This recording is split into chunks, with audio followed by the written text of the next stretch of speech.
Nothing beats the adrenaline of driving a car at high speeds through a corner. The all-new BMW M4 is a superior track car to the renowned Mercedes C63 AMG for the everyday auto enthusiast. This is due to two major reasons: the speed of the car and the handling of the car. For the first reason, speed, it may look like the C63 AMG is more powerful on paper. However, the M4 performs better in the real world. This is due to a few different reasons. One common misconception is that the bigger your engine is and the more horsepower it produces, the faster your car goes. However, in the real world, there are multiple factors that go into play. For example, in this situation, the M4 has a 3-liter straight-six twin-turbo engine that produces 425 horsepower and 406 feet of torque. The C63 AMG has a 6-liter engine which has a V8 that produces 480 horsepower and 443 pound-feet of torque. This is according to Fast Labs, who did some tests on both of the cars. Once compared, you'll notice that the C63 AMG has an engine that's double the size. However, it does not accelerate as quickly. One other factor that leads to that is weight. If you decrease the weight of the car, you will get more performance out of it without altering its power. The BMW M4 weighs 3,530 pounds, while the C63 AMG weighs 3,816 pounds. This results in better acceleration for the BMW. Once again, according to Fast Labs, it takes the BMW 8.5 seconds to accelerate from 0 to 100 miles per hour, and it takes the C63 AMG 8.6 seconds to accelerate from 0 to 100 miles per hour. It might not seem like a big difference, but when you're racing, it does make a big difference. Now, power isn't the only thing that affects you when you're racing. Another key factor is handling. And the BMW M4 also out-edges the C63 in that aspect too. One characteristic of handling is your brakes. Now this is a major factor because you're slowing down a lot during the race so that you can take the turn without losing control.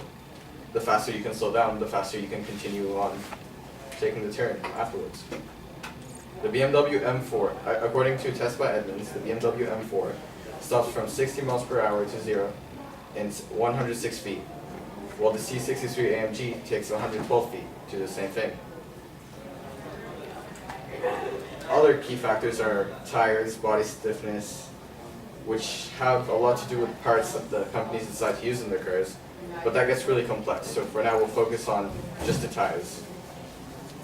Now, the more you improve the car's handling, the faster you can go around the corner without having to slow down, without losing control. The BMW M4 has wider wheels when compared to the C63 AMG, and I got this information from the company's website.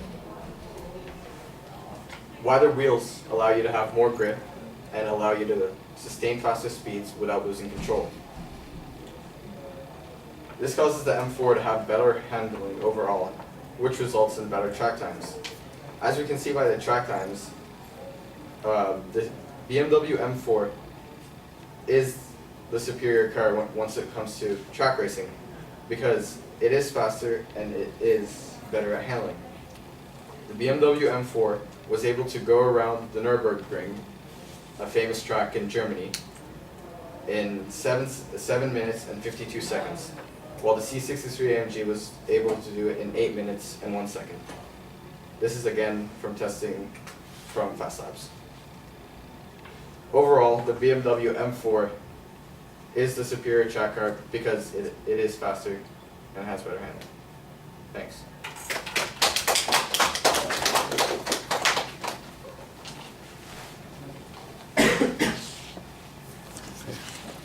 Just a quick note about the bibliography. I think I accidentally moved the margin to the left a bit. Is that fine? That's fine. I know, something like that. Margin isn't going to bug me. The absence of the annotation is going to bug me. There is an annotation. Yeah, that's what I mean.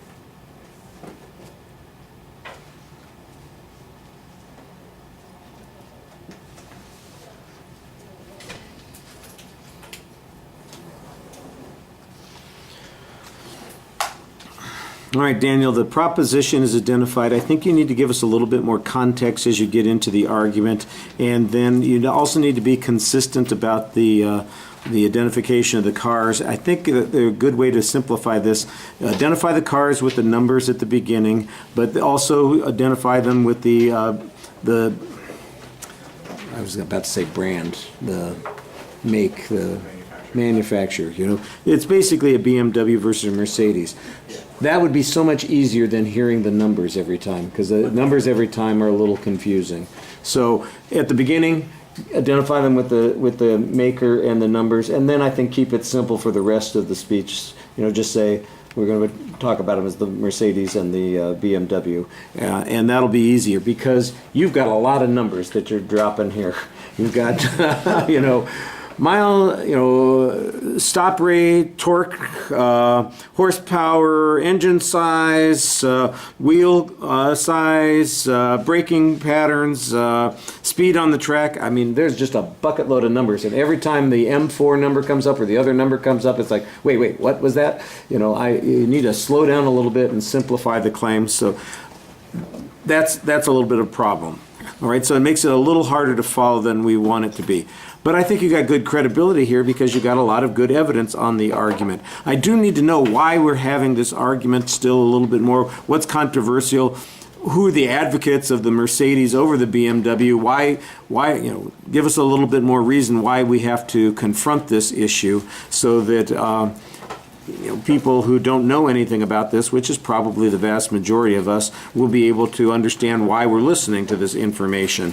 So I thought the presentation rushed a little bit, but it was well organized for the most part. There's good preview, and in the body of the speech you did signposting. That's good. Like I said, you cited the evidence pretty effectively. That part was solid as well. All right, thank you.